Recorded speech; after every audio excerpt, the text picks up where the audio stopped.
Hello everyone, welcome back to my daily cooking vlogs. ನೆನ್ನೆ ದಿನದ ವ್ಲಾಗ್ನ ನಾನು ಅಪ್ಲೋಡ್ ಮಾಡ್ತಾಯಿದ್ದೀನಿ ಇಲ್ಲಿ. ನೆನ್ನೆ ನನಗೆ ಇವಾಗ ಒಬ್ಬರು ಹೆಲ್ಪರ್ ಬರ್ತಾರೆ ಮನೆಗೆ.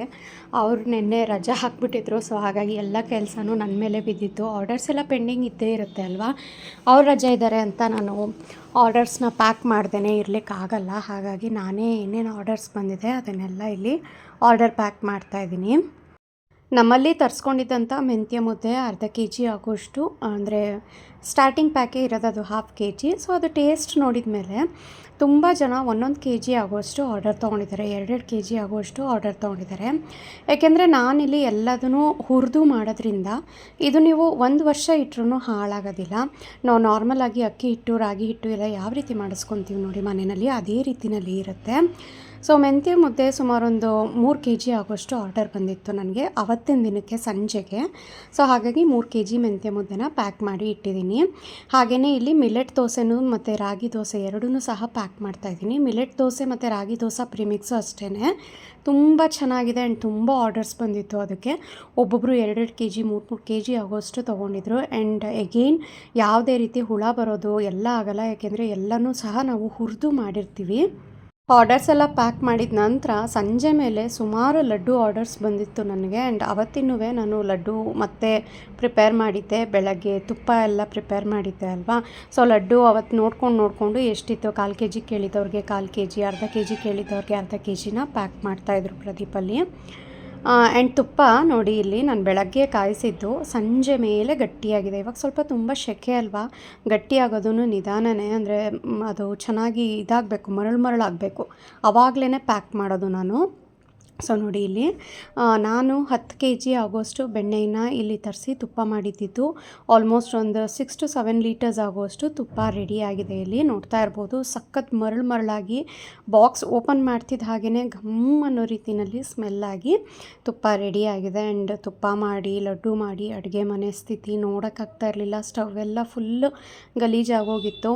ಅದನ್ನೆಲ್ಲ ಫಸ್ಟ್ ಕ್ಲೀನ್ ಮಾಡಿ ನಾನು ನೈಟ್ ಮಲ್ಕೊತಾ ಇದ್ದೀನಿ. ಯಾಕೆಂದರೆ ಎಲ್ಲರ ಮನೆಯಲ್ಲೂ ಜಿರಳೆಗಳ ಕಾಟ ಇದ್ದೇ ಇರುತ್ತೆ. ನಾನು ಸುಮಾರು ಸಲ ತುಂಬಾ ಟ್ರೈ ಮಾಡಿದೆ ಜಿರಳೆಗಳೆಲ್ಲ ಹೋಗಲಿ ಅಂತ, ಆದರೆ ಸಣ್ಣ ಸಣ್ಣ ಜಿರಳೆಗಳು ಇದ್ದೇ ಇರುತ್ತೆ. ಸೊ ಹಾಗಾಗಿ ನೈಟ್ ಟೈಮು ನಾನು ಫುಲ್ ಅಡುಗೆ ಮನೆನ ಕ್ಲೀನ್ ಮಾಡಿನೇ ಮಲ್ಕೊತೀನಿ ಯಾವಾಗ್ಲೂ. ಆ್ಯಂಡ್ ದೊಡ್ಡ ಊರಿನಲ್ಲಿ, ಅಂದರೆ ದೊಡ್ಡ ಬರ್ನರ್ನಲ್ಲೇ ತುಪ್ಪ ಹಾಗೆ ಲಡ್ಡು ಎಲ್ಲನೂ ಮಾಡೋದ್ರಿಂದ ಅದು ಕೆಳಗಡೆ ಸ್ವಲ್ಪ ಕಪ್ಪಾದಂಗೆ ಆಗ್ಬಿಟ್ಟಿರುತ್ತೆ. ಸೊ ಡೈಲಿ ಅದನ್ನು ಉಜ್ಜಿ ತೊಳಿಬೇಕು ಸ್ಟೀಲ್ ಸ್ಕ್ರಬ್ಬರ್ನಲ್ಲಿ. ಆ್ಯಂಡ್ ನಾನಿಲ್ಲಿ ಅಡುಗೆ ಮನೆ ಸ್ಲ್ಯಾಬ್ ಆಗಿರ್ಬೋದು, ಸ್ಟವ್ ಆಗಿರ್ಬೋದು ಕ್ಲೀನ್ ಮಾಡೋದಕ್ಕೆ ನಾರ್ಮಲಾಗಿ ಪಾತ್ರೆ ತೊಳೆಯೋದಕ್ಕೆ ನಾವು ಏನು ವಿಮ್ ಲಿಕ್ವಿಡ್ ಯೂಸ್ ಮಾಡ್ತೀವಲ್ಲ ಅದನ್ನೇ ಯೂಸ್ ಮಾಡೋದು. ಅಂದರೆ ಈ ರೀತಿ ಯಾವುದಾದ್ರೂ ಒಂದು ಸ್ಪ್ರೇ ಬಾಟಲ್ಗೆ ಸ್ವಲ್ಪ ಡೈಲ್ಯೂಟ್ ಮಾಡಿಬಿಟ್ಟು ನೀರು ಹಾಕಿ ಇಟ್ಕೊಬಿಡ್ತೀನಿ. ಡೈಲಿ ಅಡುಗೆ ಎಲ್ಲ ಆದಮೇಲೆ ಏನು ಸ್ಟವ್ ಹಿಂದಗಡೆ ಏನು ಟೈಲ್ಸ್ ಇರುತ್ತಲ್ಲ ಅದೆಲ್ಲ ಸ್ವಲ್ಪ ಅಂಟಂಟಾಗಿರುತ್ತಲ್ವ, ಅದರಿಂದ ಹಿಡಿದು ಸ್ಟವ್ ಎಲ್ಲನೂ ಅದರಲ್ಲೇ ನಾನು ನೀಟ್ ಮಾಡೋದು. ಸೊ ತುಂಬಾ ಚೆನ್ನಾಗಿ ಹೋಗುತ್ತೆ. ಅಡುಗೆ ಮನೆಗೆ ಅಂತ ಬೇರೆ ಥರದ್ದು ಲಿಕ್ವಿಡ್ಡು ಅಥವಾ ಮನೆಯಲ್ಲೇ ಏನೇನೋ ಹಾಕಿ ವಿನೆಗರು ಅದೆಲ್ಲ ಮಾಡ್ಕೊಳ್ಳೋಷ್ಟು ಟೈಮ್ ಇರಲ್ಲ ಆ್ಯಕ್ಚುಲಿ. ಹಾಗಾಗಿ ನಾನು ಜಸ್ಟ್ ವಿಮ್ ಲಿಕ್ವಿಡ್ನೇ ಹಾಕಿ ಮಾಡಿಬಿಡ್ತೀನಿ. ಹಾಗೆಯೇ ರಾತ್ರಿ ಅಡುಗೆ ನಾನು ಪ್ರದೀಪ್ ಇಬ್ಬರೇ ಆಗಿರೋದ್ರಿಂದ ಜಸ್ಟ್ ಮಜ್ಜಿಗೆ ಅನ್ನಕ್ಕೆ ಅಂತ ಅಂದ್ಬಿಟ್ಟು ಸ್ವಲ್ಪ ರೈಸ್ ಹಾಕ್ತಾಯಿದ್ದೆ. ಆಮೇಲೆ ಇನ್ನೊಂದು ಏನು ಟಿಪ್ಸ್ ಅಂತ ಅಂದರೆ, ಸಾಮಾನ್ಯ ಇದು ಕುಕ್ಕರ್ದು ಗ್ಯಾಸ್ಕೆಟ್ ಎಲ್ಲ ಲೂಸ್ ಆಗ್ತಾ ಇರುತ್ತೆ. ಆವಾಗವಾಗ ಬಾಳಿಕೆ ತುಂಬಾ ಚೆನ್ನಾಗಿ ಬರಬೇಕು ಅಂದರೆ ಪ್ರತಿ ಸಲ ನೀವು ಏನು ಕುಕ್ಕರ್ನ ವಾಶ್ ಮಾಡಾದಮೇಲೆ, ಗ್ಯಾಸ್ಕೆಟ್ ಎಲ್ಲ ವಾಶ್ ಮಾಡಾದಮೇಲೆ ಅದನ್ನು ಫ್ರೀಝರ್ನಲ್ಲಿ ಇಡಿ. ಆವಾಗ ತುಂಬಾ ಚೆನ್ನಾಗಿ ಒಂದು 6 ತಿಂಗಳು ನಿಮಗೆ ಚೇಂಜ್ ಮಾಡಬೇಕು ಅಂತ ಇದ್ದರೆ 1 ವರ್ಷ 1.5 ವರ್ಷ, ಸಾಮಾನ್ಯ 2 ವರ್ಷದ ತನಕನೂ ತುಂಬಾ ಚೆನ್ನಾಗಿ ಬಾಳಿಕೆ ಬರುತ್ತೆ ಅದು. ಸೊ ನಾನು ಯಾವಾಗಲೂ ಹೀಗೇ ಕುಕ್ಕರ್ ಗ್ಯಾಸ್ಕೆಟ್ನೆಲ್ಲನೂ ಫ್ರೀಝರ್ನಲ್ಲೇ ಇಟ್ಬಿಡ್ತೀನಿ. ಆ್ಯಂಡ್ ಹಾಗೆ ಇವತ್ತಿನ ದಿನ ನನಗೆ ನೈಟ್ ಮೇಲೆ ತುಂಬಾ ಚಟ್ನಿ ಪುಡಿಗೂ ಸಹ ಆರ್ಡರ್ ಬಂದಿತ್ತು. ತುಂಬಾ ಕಮೆಂಟ್ ಸಹ ಮಾಡ್ತಾಯಿದ್ರಿ, ಚಟ್ನಿ ಪುಡಿ ಹೇಗೆ ಮಾಡ್ತೀರಾ ನೀವು ತೋರಿಸಿ ಅಂತ. ಸೊ ಇವತ್ತಿನ ವಿಡಿಯೋದಲ್ಲಿ ನಾನು ಚಟ್ನಿ ಪುಡಿ ಹೇಗೆ ಮಾಡ್ತೀನಿ ಅಂತ ತೋರಿಸ್ತೀನಿ. ಆ್ಯಂಡ್ ನಿಮ್ಮೆಲ್ಲರಿಗೂ ಗೊತ್ತೇ ಇದೆ, ನಾನು ಎಲ್ಲ ಮಾಲ್ಟ್ ಪೌಡರ್ಸ್ನ ಫ್ರೆಶ್ಶಾಗಿ ಏನು ತಯಾರಾಗುತ್ತೆ ಅದು ನಾನು ಒಂದು 100-200 ಗ್ರಾಮ್ಸ್ ಆಗುವಷ್ಟು ಒಂದು ಬೌಲ್ನಲ್ಲಿ ತೆಗೆದಿಟ್ಕೊತೀನಿ ನಮ್ಮ ಮನೆಗೆ ಯೂಸ್ ಆಗಲಿ ಅಂತ. ಪ್ರತಿ ಸಲ ಹಾಲಿಗೆ ಒಂದೇ ಥರ ಹಾಕೋದಕ್ಕಿಂತ ಒಂದೊಂದು ಸಲ ಒಂದೊಂದನ್ನು ನಾನು ಹಾಕಿ ಕೊಡ್ತೀನಿ. ಆ್ಯಂಡ್ ಪ್ರದೀಪ್ ಕಾಫಿ ಆಗಲಿ ಟೀ ಆಗಲಿ ಏನೂ ಕುಡಿಯೋದಿಲ್ಲ, ಅವರು ಬರೀ ಮಿಲ್ಕ್ ಮಾತ್ರನೇ. ಸೊ ಹಾಗಾಗಿ ಅವರಿಗೆ ಒಂದೊಂದು ಸಲ ಪ್ರೋಟೀನ್ ಮಿಲ್ಕ್ ಮಿಕ್ಸ್ ಕೊಡ್ತೀನಿ, ಒಂದೊಂದು ಸಲ ಬೀಟ್ರೂಟ್ ಮಿಲ್ಕ್ ಮಿಕ್ಸು. ಸೊ ಇವಾಗ ಬೀಟ್ರೂಟ್ ಮಾಲ್ಟು ಫ್ರೆಶ್ಶಾಗಿ ರೆಡಿಯಾಗಿದೆ, ಹಾಗಾಗಿ ಬೀಟ್ರೂಟ್ ಮಾಲ್ಟನ್ನು ಹಾಕಿ ಕೊಡ್ತಾಯಿದ್ದೀನಿ. ಆ್ಯಂಡ್ ಇದ್ರ ಟೇಸ್ಟ್ ನೋಡಿದವರಂತೂ ಸಖತ್ ಇಷ್ಟಪಡ್ತಾ ಇದ್ದಾರೆ. ಯೂಶ್ವಲಿ ನಾನು ಸ್ಟಾರ್ಟಿಂಗ್ ಇದನ್ನು 100 ಗ್ರಾಮ್ಸ್ ಪ್ಯಾಕೆಟ್ನಲ್ಲಿ ಮಾತ್ರ ಇಟ್ಟಿದ್ದೆ, ಬಟ್ 100 ಗ್ರಾಮ್ಸ್ ಪ್ಯಾಕೆಟ್ ಟೇಸ್ಟ್ ನೋಡಿ ಸುಮಾರು ಜನ ಇದನ್ನು 1/4 kg, ಅರ್ಧ kg, 1 kg ಆರ್ಡರ್ ಮಾಡ್ಕೊತಿದ್ದಾರೆ. ಹಾಗಾಗಿ ಇದನ್ನು ಸ್ಯಾಂಪಲ್ ನಿಮಗೇನಾದರೂ ಬೇಕು ಅಂತ ಅಂದರೆ 100 ಗ್ರಾಮ್ಸ್ದು ಇರುತ್ತೆ, ಇಲ್ಲ 1/4 kg, ಅರ್ಧ kg, 1 kg ಈ ರೀತಿಯೂ ಸಹ ನೀವು ಆರ್ಡರ್ ಮಾಡ್ಕೋಬೋದು. ತುಂಬಾ ಚೆನ್ನಾಗಿದೆ. ಆ್ಯಂಡ್ ಅದನ್ನು ಕುಡಿತಾ ನಿಮಗೆ ಆ ಬೀಟ್ರೂಟ್ದು ಸಣ್ಣ ಸಣ್ಣ ಚಂಕ್ಸ್ ಸಹ ಸಿಗುತ್ತೆ. ತುಂಬಾ ಚೆನ್ನಾಗಿ ಅನಿಸುತ್ತೆ. ಅದು ಎಲ್ಲವೂ ಸಹ ಮನೆಯಲ್ಲೇ ಪ್ರಿಪೇರ್ ಮಾಡೋದು, ತುಂಬ ಹೈಜಿನಿಕ್ ವೇನಲ್ಲೇ ಮನೆಯಲ್ಲಿ ನಮ್ಮ ಕಿಚನಲ್ಲೇ ತಯಾರಾಗೋದ್ರಿಂದ ಯಾವುದೇ ರೀತಿ ಏನೋ ಪ್ರಿಸರ್ವೇಟಿವ್ಸ್ ಹಾಕಿರ್ತಾರೆ, ಕೆಮಿಕಲ್ಸ್ ಹಾಕಿರ್ತಾರೆ, ಎಲ್ಲ ಏನೂ ಇಲ್ಲ. ಅದನ್ನೇ ನಾವು ಉಪಯೋಗಿಸೋದ್ರಿಂದ ನೀವು ಕಣ್ಮುಚ್ಕೊಂಡು ಮನೆಯಲ್ಲಿರೋ ಮಕ್ಕಳಿಂದ ಹಿಡಿದು ತುಂಬಾ ವಯಸ್ಸಾಗಿರೋರ್ಗು ಸಹ ಆರಾಮಾಗಿ ಎಲ್ಲವನ್ನು ಸಹ ಕೊಡ್ಬೋದು. ಹಾಗೆಯೇ ನಾನು ಮೊದಲೇ ಹೇಳಿದಾಗೆ ಕಡಲೆಬೇಳೆ ಚಟ್ನಿ ಪುಡಿಗೆ ತುಂಬ ಆರ್ಡರ್ಸ್ ಬಂದಿತ್ತು. ಹಾಗಾಗಿ ಕಡಲೆಬೇಳೆ ಚಟ್ನಿ ಪುಡಿ ನಾನು 1 kg ಕಡಲೆಬೇಳೆಯಿಂದ ಯೂಸ್ ಮಾಡಿ ಮಾಡ್ತಾಯಿದ್ದೀನಿ. ಕಡಲೆಬೇಳೆನ ಮಧ್ಯಮ ಉರಿನಲ್ಲಿ ಚೆನ್ನಾಗಿ ಹುರ್ಕೋಬೇಕು, ಏಕೆಂದರೆ ಬೇಳೆ ದಪ್ಪ ಇರುತ್ತೆ. ನೀವು ಸಣ್ಣ ಉರಿ ಅಥವಾ ಜಾಸ್ತಿ ಉರಿ ಮಾಡಿದ್ರೆ ಬೇಗ ಸೀದೋಗ್ಬಿಡುತ್ತೆ, ಸಣ್ಣ ಉರಿ ಮಾಡಿದ್ರೆ ತುಂಬ ಲೇಟ್ ಆಗುತ್ತೆ. ಸೊ ಮೀಡಿಯಮ್ ಫ್ಲೇಮ್ನಲ್ಲಿ ಚೆನ್ನಾಗಿ ಅದು ಘಮ ಬಂದು ಲೈಟಾಗಿ ಗೋಲ್ಡನ್ ಬ್ರೌನ್ ಆಗೋವರೆಗೂ ಹುರ್ಕೋಬೇಕು. ಕೊನೆ ಬ್ಯಾಚ್ ಏನಿದೆ ಅದಕ್ಕೆ ನಾನು ಒಂದು 2 ಹಿಡಿ ಆಗುವಷ್ಟು ಕರಿಬೇವಿನ ಎಲೆನೂ ಸಹ ಹಾಕಿದ್ದೀನಿ. ಹಾಗೆಯೇ ಬೇಳೆ ಸ್ವಲ್ಪ ಗೋಲ್ಡನ್ ಬ್ರೌನ್ ಆಗ್ತಾ ಕರಿಬೇವಿನ ಎಲೆನೂ ಸಹ ಗರಿಗರಿ ಆಗುತ್ತೆ ಚೆನ್ನಾಗಿ. ನೀವು ಬೇಕಾದರೆ ಒಗ್ಗರಣೆಗೂ ಸಹ ಹಾಕ್ಕೋಬಹುದು, ಆದರೆ ನಾನು ಸಾಮಾನ್ಯ ಚಟ್ನಿ ಪುಡಿಗಳಿಗೆಲ್ಲ ಎಣ್ಣೆ ಜಾಸ್ತಿ ಹಾಕಲ್ಲ. ಎಣ್ಣೆ ಹಾಕಿಬಿಟ್ರೆ ಬೇಗ ಹಾಳಾಗಿಬಿಡುತ್ತೆ, ಅಂದರೆ ಒಂದು ಸ್ವಲ್ಪ ಸ್ಮೆಲ್ ಬಂದುಬಿಡುತ್ತೆ ಅಂತಾರಲ್ಲ, ಆ ರೀತಿ ಆಗುತ್ತೆ. ಹಾಗಾಗಿ ಎಣ್ಣೆನ ನಾನು ಒಗ್ಗರಣೆಗೆಲ್ಲ ಹಾಕಲ್ಲ ಜಾಸ್ತಿ. ಇಲ್ಲಿ ಕಡಲೆಬೇಳೆ ಮತ್ತು ಕರಿಬೇವೆಲ್ಲ ಹುರ್ಕೊಂಡಿದ್ದಾದ ನಂತರ ಒಣಮೆಣಸಿನ್ಕಾಯಿ, ಬ್ಯಾಡಗಿ ಮೆಣಸಿನ್ಕಾಯಿ ಸುಮಾರು ಒಂದು 20-25, ನಿಮಗೆ ಖಾರಕ್ಕೆ ಎಷ್ಟು ಬೇಕೋ ಅಷ್ಟು ಹಾಕ್ಕೊಳ್ಳಿ. ನಾನು 1 kgಗೆ ಸುಮಾರು ಒಂದು 100 ಅಥವಾ 150 ಗ್ರಾಮ್ಸ್ ಆಗುವಷ್ಟು ನಾನು ಬ್ಯಾಡಗಿ ಮೆಣಸಿನ್ಕಾಯಿನ ತೊಗೊಂಡಿದ್ದೀನಿ. ಅದು ಸ್ವಲ್ಪ ಘಾಟ್ ಬರುತ್ತೆ ಅಂತ ಹೇಳಿಬಿಟ್ಟು ಒಂದು 2 ಟೀ ಸ್ಪೂನ್ ಆಗುವಷ್ಟು ಎಣ್ಣೆಯಲ್ಲಿ ಚೆನ್ನಾಗಿ ಹುರ್ಕೊಂಡಿದ್ದೀನಿ. ಸ್ವಲ್ಪ ಬೆಚ್ಚಗಾಗೋವರೆಗೂ ಹುರ್ಕೊಂಡ್ರೆ ಸಾಕು. ಅದಾದ ನಂತರ ಒಂದು 50 ಗ್ರಾಮ್ ಆಗುವಷ್ಟು ಹುಣಸೆ ಹಣ್ಣನ್ನು ಅಷ್ಟೇ ಚೆನ್ನಾಗದು ಬಿಸ್ಕೆಟ್ ರೀತಿಯಲ್ಲಿ ಗರಿಗರಿ ಆಗೋವರೆಗೂ ಚೆನ್ನಾಗಿ ಹುರ್ಕೋಬೇಕು.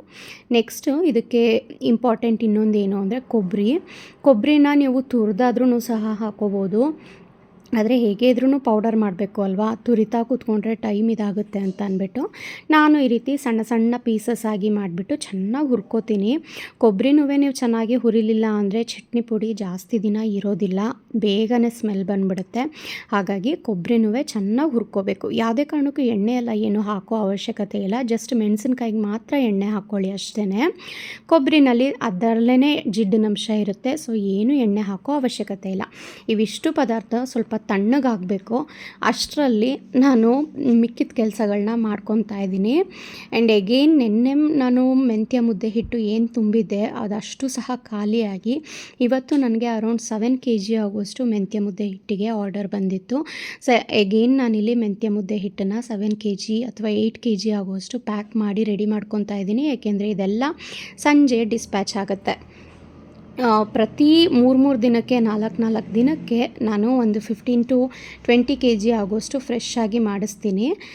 ಯಾವುದೇ ರೀತಿ ಒಂದು 50 kg 60 kg ಆಗುವಷ್ಟು ತಿಂಗಳಾನ್ಗಟ್ಟಲೆ ಇಟ್ಕೊಂಡು ಬಲ್ಕಲ್ಲಿ ನಾನು ಮಾಡಲ್ಲ, ಯಾಕೆಂದರೆ ನಾನು ಮನೆಯಲ್ಲೇ ಎಲ್ಲ ಪ್ರಿಪೇರ್ ಮಾಡೋದ್ರಿಂದ 5 kg ಹುರ್ಕೋಬೋದು ಅಷ್ಟೇ, ಅದಕ್ಕಿಂತ ಜಾಸ್ತಿ ನನ್ನ ಕೈಲಿ ಆಗಲ್ಲ.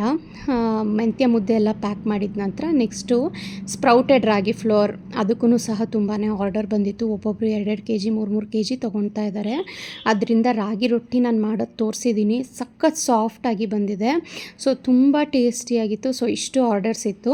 ABC ಪೌಡರ್ ಸಹ ಖಾಲಿ ಆಗೋಗಿತ್ತು ಮನೆಯಲ್ಲಿ. ಏನು ಇವತ್ತು ಹೆಲ್ಪರ್ ಬಂದಿದ್ದರು, ಅವ್ರ ಕೈಲಿ ನಾನು ABC ಪೌಡರ್ ಮತ್ತು ಪ್ರೋಟೀನ್ ಮಿಲ್ಕ್ ಮಿಕ್ಸ್ ಪೌಡರ್ ಎರಡನ್ನೂ ಸಹ ಮಾಡಿಸಿದ್ದೀನಿ ಇಲ್ಲಿ. ಏಕೆಂದರೆ ನನಗೆ ಹೆಲ್ಪರ್ ಬೇಕೇ ಬೇಕು. ಇವಾಗ ಎಲ್ಲ ಕೆಲಸನೂ ಒಬ್ಬಳೇ ಒಂದೇ ಥರ ಮಾಡಲಿಕ್ಕೆ ಆಗೋದೇ ಇಲ್ಲ. ಆ್ಯಂಡ್ ಅವರು ಇದ್ದಾರೆ ಅಂತ ಅಂದ್ಬಿಟ್ಟು ನಾನು ಏನು ಸುಮ್ಮನೆ ಕೂರಲ್ಲ. ಒಬ್ಬರ ಜೊತೆ ಕೈ ಜೋಡಿಸಿದ್ರೇ ಅಲ್ವಾ ಮನೆಯಲ್ಲಿ ಕೆಲಸಗಳಾಗೋದು. ಇಲ್ಲ ಅಂದರೆ ತುಂಬ ಡಿಲೇ ಆಗುತ್ತೆ.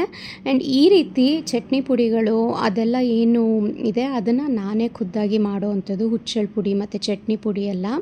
ಏಕೆಂದರೆ ನನಗೆ ಟೇಸ್ಟ್ ವೈಸ್ ಚೆನ್ನಾಗಿರಬೇಕು ಅಂತ ಅನಿಸ್ಬೇಕು ನನಗೆ. ಎಲ್ಲ ಪದಾರ್ಥ ಎಲ್ಲರೂ ಇದ್ದೂ ಒಬ್ಬೊಬ್ಬರು ಮಾಡೋ ಅಂಥದ್ದು ಒಂದೊಂದು ರುಚಿ ಬರುತ್ತೆ. ಹಾಗಾಗಿ ನನಗೆ ಇದು ಏನು ತುಂಬ ದಿನಗಳ ಕಾಲ ಇರಬೇಕು ಇದು. ಆ್ಯಂಡ್ ಚಟ್ನಿ ಪುಡಿ ಬರೀ ಅನ್ನಕ್ಕೆ ಹಾಕ್ಕೊಂಡ್ರೂ ಸಖತ್ ಟೇಸ್ಟಿಯಾಗಿರಬೇಕು. ಹಾಗಾಗಿ ನಾನೇ ಮಾಡ್ತೀನಿ ಇದನ್ನು. ಸೊ ಎಲ್ಲ ಕೆಲಸ ಮಾಡಿ ಬರೋ ಅಷ್ಟರಲ್ಲಿ ಈ ಕಡೆ ಚಟ್ನಿ ಪುಡಿಗೆ ಅಂತ ಏನು ನಾನು ಕೊಬ್ಬರಿ ಎಲ್ಲ ಹುರಿದಿದ್ದೆ ಅದೆಲ್ಲ ಸ್ವಲ್ಪ ತಣ್ಣಗಾಗಿತ್ತು. ಸೊ ಫಸ್ಟು ಕೊಬ್ಬರಿನ ಅದನ್ನು ಪೌಡರ್ ಮಾಡ್ಕೊಬಿಟ್ಟು ಈ ಕಡಲೆಬೇಳೆ ಮತ್ತು ಮೆಣಸಿನ್ಕಾಯಿ ಒಟ್ಟಿಗೆ ಮಿಕ್ಸ್ ಮಾಡ್ತಾಯಿದ್ದೀನಿ. ಇವಾಗ ಸ್ವಲ್ಪನೇ ಮಿಕ್ಸರ್ ಜಾರಿಗೆ ಸೇರಿಸ್ಕೊಂಡು ಸ್ವಲ್ಪ ಫೈನಾಗಾದರೂ ಪೌಡರ್ ಮಾಡ್ಕೊಬೋದು, ಇಲ್ಲ ಮೊದಲಿಗೆ ತರಿಯಾಗಾದರೂ ಪೌಡರ್ ಮಾಡಿಕೊಂಡು ಒಂದು ಪಾತ್ರೆಗೆ ಹಾಕೋತಾ ಬನ್ನಿ. ಮೊದಲಿಗೆ ನಿಮಗೆಲ್ಲ ಫುಲ್ ಫೈನಾಗಿ ಪೌಡರ್ ಆಗೋಲ್ಲ. ನೀವು 2 ಸಲ ಪೌಡರ್ ಇದನ್ನು ಮಾಡಲೇಬೇಕಾಗತ್ತೆ. ಆ್ಯಂಡ್ ನಾನಿಲ್ಲಿ ಚಿಕ್ಕ ಜಾರ್ ಏನಕ್ಕೆ ಯೂಸ್ ಮಾಡ್ತಾ ಇದ್ದೀನಿ ಅಂದರೆ ಇದರಲ್ಲಿ ತುಂಬಾ ಚೆನ್ನಾಗಿ ಪೌಡರ್ ಆಗುತ್ತೆ. ದೊಡ್ಡ ಜಾರ್ ಯೂಸ್ ಮಾಡಿದ್ರೆ ನನಗೆ ತುಂಬ ಕಡಲೆಬೇಳೆ ಅದೆಲ್ಲ ಹಾಗಾಗಿ ಉಳ್ಕೊತಾ ಇತ್ತು. ಹಾಗಾಗಿ ಚಿಕ್ಕ ಜಾರನ್ನೇ ನಾನಿಲ್ಲಿ ಯೂಸ್ ಮಾಡಿದ್ದೀನಿ. ಮೊದಲಿಗೆ ಎಲ್ಲನೂ ಸಹ ಮಿಕ್ಸ್ ಮಾಡಿ ಈ ರೀತಿ ಪೌಡರ್ ಮಾಡಿ ಇಟ್ಕೊಂಡಿದ್ದೀನಿ. ಇವಾಗ ಈ ಪೌಡರ್ಗೆ ಸ್ವಲ್ಪ ಅರಿಶಿನ ಪುಡಿ ಮತ್ತು ರುಚಿಗೆ ತಕ್ಕಷ್ಟು ಉಪ್ಪು ಮತ್ತು ಇಂಗು, ಮೇಯ್ನ್ ಇದಕ್ಕೆ ಇಂಗು ಹಾಕಬೇಕು ಘಮ ಬರಬೇಕು ಅಂತ ಅಂದಾಗ. ಸೊ ಇಂಗನ್ನು ಹಾಕಿ ನೀಟಾಗಿ ಮಿಕ್ಸ್ ಮಾಡ್ತಾಯಿದ್ದೀನಿ. ಮತ್ತೆ ಮಿಕ್ಸ್ ಮಾಡಿಕೊಂಡು ಇನ್ನೊಂದು ಸಲ ಇದನ್ನು ಮಿಕ್ಸಿ ಮಾಡ್ಕೋಬೇಕು. ಸೊ ನಿಮಗೆ ಅನಿಸುತ್ತೆ ಏನಪ್ಪ ಇದು ಇಷ್ಟೊಂದು ಮಾಡಬೇಕಾ ಅಂತ. ಖಂಡಿತ ಹೌದು. ಶುಚಿಯಾಗಿ ಇರಬೇಕು ಅಂತ ಅಂದರೆ ಈ ರೀತಿ ಮಾಡಲೇಬೇಕು. ಆ್ಯಂಡ್ ಇಷ್ಟೊಂದೆಲ್ಲ ಮಾಡಿದ್ರು ಯಾರು ಅಂತಲೂ ನೀವು ಅನ್ಕೋಬೋದು. ಆ್ಯಂಡ್ ಇದು ಟ್ರೆಡಿಷ್ನಲ್ ಆಗಿ ಮಾಡೋದ್ರಿಂದ ಅದೇ ಟೇಸ್ಟ್ ಬರುತ್ತೆ. ಸಖತ್ತಾಗಿ ಅನಿಸುತ್ತೆ ಇದು. ಯಾವುದೇ ಕಾರಣಕ್ಕೂ ಮಿಲ್ಲಿಗೆಲ್ಲ ಹೋಗಿ ನಾನು ಪೌಡರ್ ಮಾಡಿಸ್ಕೊಂಡು ಬರಲ್ಲ. ಸಾಮಾನ್ಯ ಚಟ್ನಿ ಪುಡಿಗಳನ್ನೆಲ್ಲ ಮಿಲ್ನಲ್ಲಿ ಜಾಸ್ತಿ ಇದ್ದಾಗ ಮಾಡಿಸ್ಬಿಡ್ತಾರೆ. ಆದರೆ ಮನೆಯಲ್ಲೇ ಮಿಕ್ಸಿನಲ್ಲೇ ಮಾಡಿದಾಗ ಅದರ ಟೇಸ್ಟೇ ಬೇರೆ ಇರುತ್ತೆ. ಸೊ ನೋಡಿ ಇಲ್ಲಿ 2 ಸಲ ಪೌಡರ್ ಮಾಡ್ಕೊಂಡಿದ್ದ ನಂತರ ಚಟ್ನಿ ಪುಡಿ ರೆಡಿ ಆಯಿತು. ಕಲರ್ಫುಲ್ ಚಟ್ನಿ ಪುಡಿ. ಇದಕ್ಕೆ ನೀವು ಬರೀ ಅನ್ನಕ್ಕೆ ಸ್ವಲ್ಪ ತುಪ್ಪ ಉಪ್ಪು ಹಾಕ್ಕೊಂಡು ಚಟ್ನಿ ಪುಡಿ ಹಾಕ್ಕೊಂಡು ಸಹ ಕಲಿಸ್ಕೊಂಡು ತಿನ್ಬೋದು. ಇಡ್ಲಿಗೆ ದೋಸೆಗೆ ಎಲ್ಲ ಬೇಕಾದ್ರೂ ಹಾಕ್ಕೊಂಡು ತಿನ್ಬೋದು. ತುಂಬ ಆರ್ಡರ್ಸ್ ಬಂದಿತ್ತು. 1/4 kg 4-5 ಜನ ಕೇಳ್ಕೊಂಡಿದ್ರು. ಹಾಗಾಗಿ ರೆಡಿ ಆಯಿತು. ಸಾಂಬಾರು ಯೂಸ್ ಮಾಡೋ ಖಾರದ ಪುಡಿ ಆಗಿರ್ಬೋದು, ಚಟ್ನಿ ಪುಡಿ ಆಗಿರ್ಬೋದು, ಮಿಲ್ಕ್ಗೆ ಯೂಸ್ ಮಾಡೋ ಅಂಥ ಮಾಲ್ಟ್ ಪೌಡರ್ಸ್ ಆಗಿರ್ಬೋದು, ಯಾವುದೇ ಪೌಡರ್ಸ್ ನನ್ನಲ್ಲಿ ಸಿಗೋವಂಥ ನಮ್ಮ ಮನೆಯಲ್ಲಿ ತಯಾರಾಗುವಂಥ ಮೆಂತ್ಯ ಮುದ್ದೆ ಹಿಟ್ಟು, ದೋಸೆ ಪ್ರಿಮಿಕ್ಗಳು ಬೇಕು ಅಂತ ಅಂದರೆ ಸ್ಕ್ರೀನ್ ಮೇಲೆ ಕಾಣೋವಂಥ ನಂಬರ್ಗೆ ವಾಟ್ಸಪ್ ಮಾಡಿ.